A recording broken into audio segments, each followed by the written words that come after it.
Assalamualaikum everyone, it's Fatima here, clinical psychologist. And this is Amira. I've done intergenerational trauma work and inner child work. And we're basically wanting to welcome you to Emotional Evolution, where we focus on our own emotional evolution because when we change, life around us changes. And today, we want to talk about a topic that we've seen is quite common especially in the Muslim community, but even globally, particularly amongst women. And before I dive into it, I want to talk about this concept of doing things for the sake of God, opposed to doing it for the sake of others. And often we can say, oh, we're doing it for Allah, we're doing it for God. However, a clue that your actual ego is in the way is when you do it and someone has an adverse response to what you're doing. So they don't appreciate what you've done, they don't like what you've done, or they criticize what you've done. When that triggers you, that's an indication that some of your ego got in there.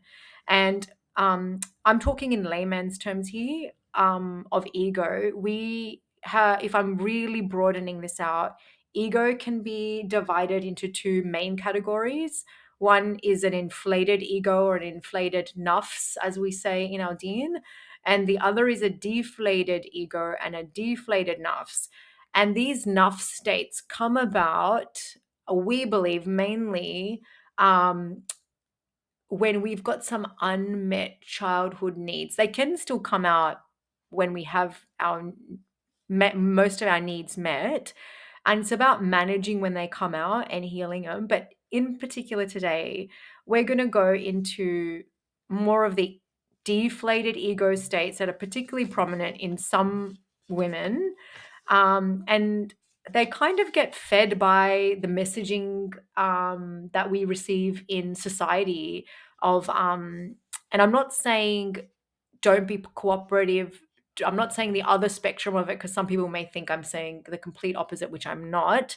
So I'm just going to list what the messaging is. It's to obey, to conform, to basically not have a voice.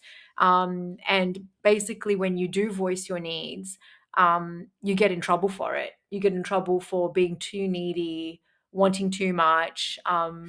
If I'm advocating for people, I'm hearing some people being like, well, this sounds like feminism to me. I'm not sure this is very Islamic. What would you say to that? I would say that, subhanallah, like we have these things we throw up, but when we actually look at the pious predecessors and the women, they were balanced, they were cooperative, yet they were also vocal. Because if you can't advocate for yourself, you do suppress your emotional needs or your physical needs, and that results in other issues. So sometimes I will hear people and they've suppressed their needs, and then they keep complaining that they can't stop eating, and that their partner's really disappointed with their weight or something like that. Or their partner, I actually even had a client once where they found it really, really difficult to be happy. And that was a massive complaint in the relationship. And we all kind of, have probably watched some sort of a movie where you hear someone kind of going overboard and like doing all these things for people, and then venting out a massive spiel. Like you hear mothers do it, like, I did this for you and I did that for you, and um you're not grateful, and I can't believe I did this, I cooked you dinner, I did this and I did that. That's basically your ego getting involved, because when you can identify where you're giving, and then it gets to a point where the giving feels like a sacrifice, I think that's when we're falling into that egoic part of us, where it's like, okay, now my body and my mind is telling me that I need to stop, and then I'm going to go into overdrive. And then when I'm pushing myself beyond what my needs can handle, like maybe I'm super depleted, super tired, or I'm emotional and I just need a pause, it doesn't mean that you turn into a self-centered person. It is more that you're not being a hypocrite to yourself. As you are serving others, you're also serving yourself. That's the basic lens. But I'm going to take it over to you, Fatima, and I want you to basically give your opinion or talk about the two main topics that we wanted to address, and you doing it from that clean psych perspective. Did we cover the deflated state as well of the ego? We won't Okay. we won't do it today because I Yeah. think we won't get into it, but we were just actually not even going into all of the deflated states. We were just going to go into two, Okay. from my Yeah. understanding. Yeah. Yep. Sounds good. In terms of these egoic traits, I mean, from a psychological perspective, a bit of a technical term that we use, it's called a schema. And what that basically describes is it's a belief system that we develop early in childhood that helps us survive an environment. So, similar to what we've discussed with having maybe a caregiver or parents that are very needy, or they might be demanding, or they may have a chronic illness and feel quite helpless, and they sort of constantly need you to do things for them. Or say if growing up you wanted to do something of your own, or even as a teenager or as an adult, you sort of going to meet up with some friends and they're like, oh, you're leaving me, oh okay, that's fine. And so it's that sort of sense of feeling a bit indebted and guilty, and needing to serve and not being able to put your own preferences or desires um, in the mix because it feels selfish, or somebody needs you more than sort of, yeah, they basically need you more. So with the schema, it what ends up happening is we find that because we have this belief system, like we just talked about, I guess we give it the term like self-sacrificing. So that's a category where we talk about doing things for others because we feel like this is the right thing to do. Like, this person needs me, they're sick, they're elderly, they don't have the capacity, I need to. And so there's an excessive focus on the feelings and the needs of others in order for us to feel like, we're connected, we're loved, we feel good about ourselves. Not good, but we feel like we're not stressed, or we don't feel guilty, basically. And also sometimes it's to avoid negative reactions, so it might be really loud reactions like, I have to do everything on my own and I'm so sick, and how could you, prioritize, So all they're these things. basically punishing you in a way, like Yes. you're getting negative reinforcement, like you're basically, it's a fear tactic on controlling your behavior. Yeah. So I sort of mix the two categories. The self sacrifice is more around internally feeling like it's the right thing to do, and I should do this. I need to like give control to others. So when you're talking about that self-sacrifice in terms of a schema, does this mean basically a person's whole personality is built around self-sacrifice? Yes. Yeah, your Okay. whole personality is built around it. So then you'll continue to do that at work or with your friends. You'll be the one that's like volunteering to drop the kids a lot more, or, making soups, or staying back at work and doing a bit of extra work, and just constantly feeling depleted, but feeling like this is like, I need to do this because, whatever the reason might be, I need to be efficient. I can't put anyone out. It's just the right thing. Like a sacrificial lamb syndrome or a doormat syndrome. So like Basically, you get yeah. your people wipe their feet all over you and you kind of don't see that there's a problem with it. It's mainly like other people might be able to see it more than you do. But what are the symptoms that person, what are the negative repercussions that person faces? They end up feeling quite resentful, tired, overwhelmed. They feel like they got like nobody cares for them as much as they care for others. So they end up sort of feeling sad. So all these lovely feelings that we don't want to feel: resentment, Jealousy? anger, jealousy, like, yeah, anger. Like, how is that person so entitled? Like, I wouldn't do that. So all And these ego. And often do you see this even like, for example, women that consider themselves religious and they want to be helpful? How do they decipher that, hey, I'm wanting to help, I'm wanting to serve, like, and be good to my community, my family? What's the difference from them doing it from this schema opposed to them actually just delivering like some sort of service or, being helpful? Yeah, we talk about like delivering from a emotionally full cup.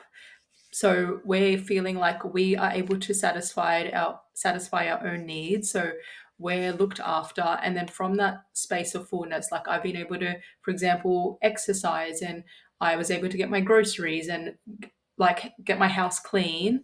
And then I was able to go and do something extra for a friend or a family member. And I'm not constantly being put out and put behind because their needs come before mine. So it's sort of giving from that full cup where we feel resourced, and it actually feels like almost like not a gratitude, but like it fills you up to give rather than it depleting you, or it making you feel resentful. So basically, like not doing it from a place of fear, which brings about like a cortisol response in our body. So your stress hormones get triggered when you do things from a place of fear. And then because your body can't really cope just being like functioning from cortisol, then you will need to balance it out by doing something soothing for yourself that might be dysfunctional, like overeating or Shopping, shopping, or it could be a lot of different things. TV. TV, numbing out behaviors, or even some people do. Would you say that they even get like medical symptoms that come up for them, like They health, get chronic pain, obviously. autoimmune diseases, Yeah, cancers, even tumors? yeah. So these are like signs that you're. It's almost like subhanallah, like when you're punishing yourself, your body starts like even those conditions, they are conditions where your own body cells are basically harming you, and it's almost like a metaphor of what's kind of going on for you, like that your psyche and your body are now in sync, which is really sad. And so the whole aim of educating, like putting this education out there, is to um, lessen this happening. So not doing it from a place of fear, and identifying if you are in that fear. And even just talking on this topic, I think with like the culture and the religious lens, our intentions may be very pure and like, I want to serve, I want to give to people, but we're looking at the emotional aspect. So if we actually want to be of service and like look up to the pious predecessors, and we think about how did they do that, how did they develop that mentality to keep going, this is really looking at how can we make our intentions sustainable traits. So if we're intending to be a giving, loving, contributing family member, community member, person in society, how do we do it so I'm not getting depleted and resentful and upset? And how do I keep on going? Because ultimately it ends up leading to a crashing of our self or our body. So that's really the looking at the emotions behind the good intentions and being able to act out those good intentions so they don't end up becoming toxic and volatile to us and those around us. Yeah. That makes sense. And that sounds like, in a nutshell, that's a whole schema. So just like you mentioned, this schema of being like of self-sacrifice, when a practitioner works on the schema or that egoic trait, and this is very separate from like counseling or even like basic coaching, this is quite deep. Um, Deep work, deep psychological work that wedges you out of like a whole way of functioning and seeing things.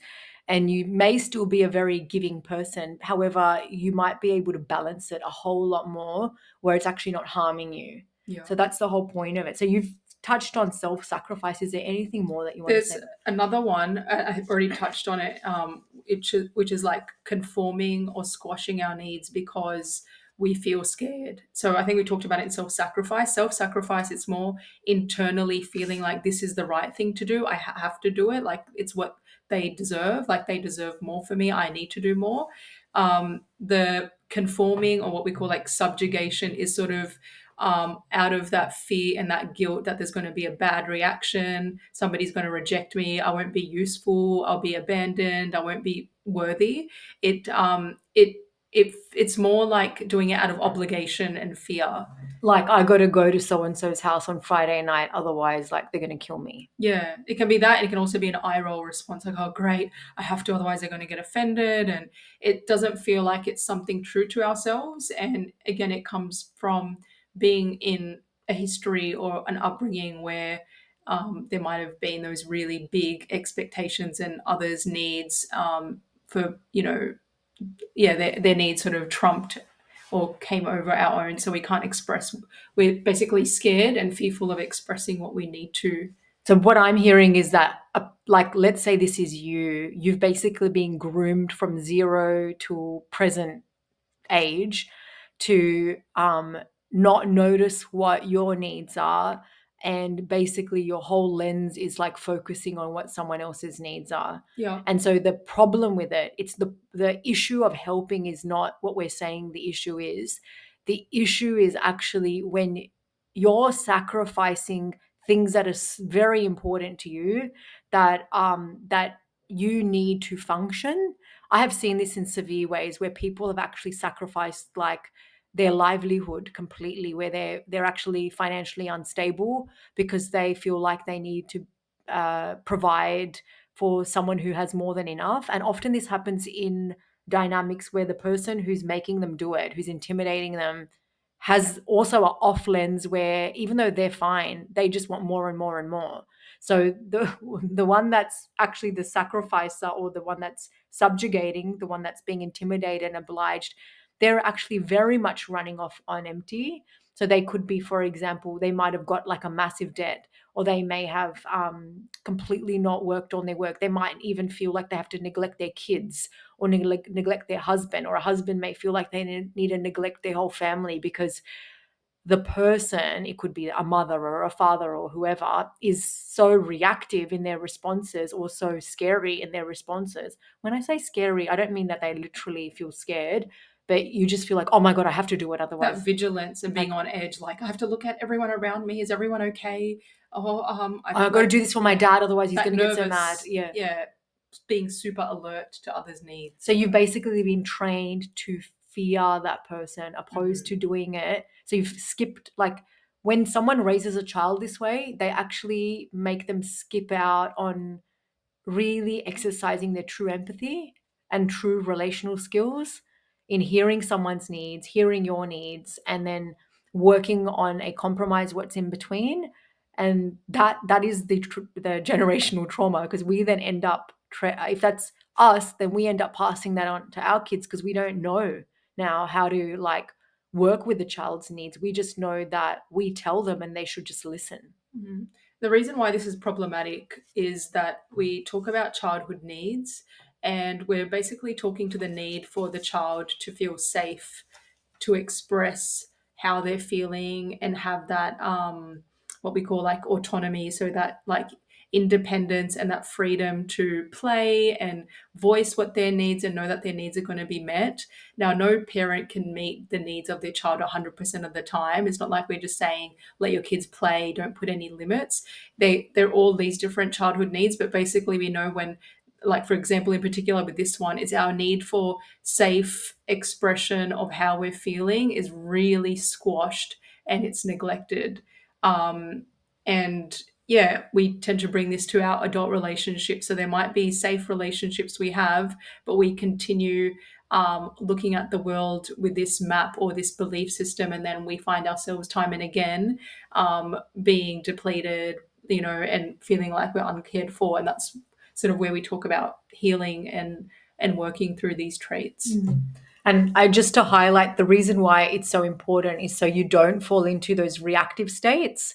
So if you're noticing, one key like hint, or one hint that you falling into this category is if you feel like you have reactions that you don't like you burst out into anger, or you're taking like you've got some self-sabotaging traits, then that's an indication that perhaps you're not meeting your needs, and that's no one's responsibilities but yours. So you can't point the finger and say, that person keeps telling me to do this, or they end up shouting at me, or they end up doing this. Like, they will do that, and you They can might. be a trigger for your response, Yeah. but we can't. This is a really, I think, important distinction. People think that if you didn't do this, I would have not felt this way, and there's like an external sense of blame.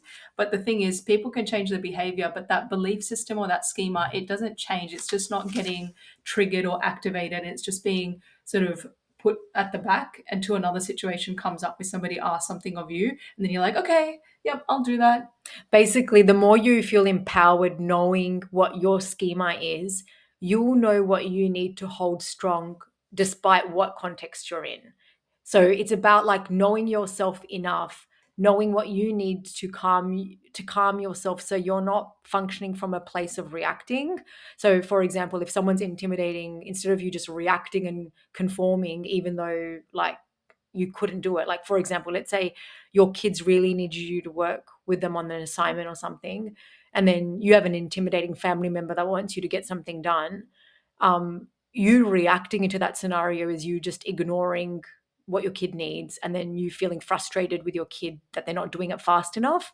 That's you basically Mm. losing your power and conforming and then taking it out on someone who's easier, like your child, opposed to you facing the fear that you have and drawing a boundary with that family member in a kind way. You can be so kind in saying it. You could say, I'm really sorry, really wanted to, however, I've got this obligation.